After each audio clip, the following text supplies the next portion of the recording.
Χαίρετε!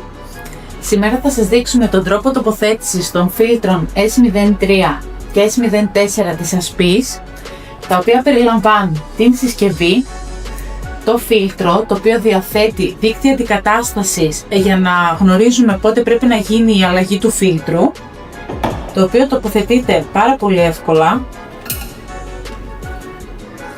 Επίσης περιλαμβάνει αντάπτορες για παλαιού και νέου τύπου βρύσης και το εγχειρίδιο χρήσης στα ελληνικά.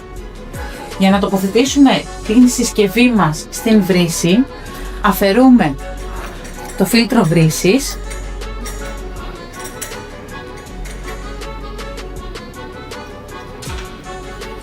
βιδώνουμε τον αντάπτορα ο οποίος διαθέτει τη δική του φλάτσα,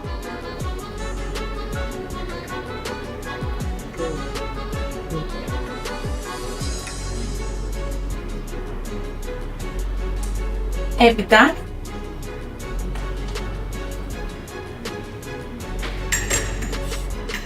τοποθετούμε τη φλάτσα που ήδη περιέχεται μέσα στον δακτύλιο και τον κουμπώνουμε πάνω στον αντάπτορα.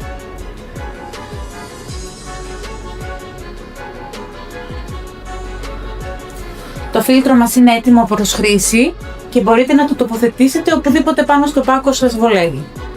Για να έχουμε παροχή νερού από την βρύση μας, περιστρέφουμε τον μαύρο επιλογέα προς τα κάτω, και για να έχουμε παροχή νερού από το φίλτρο μας, περιστρέφουμε τον μαύρο επιλογέα 90 μίλις.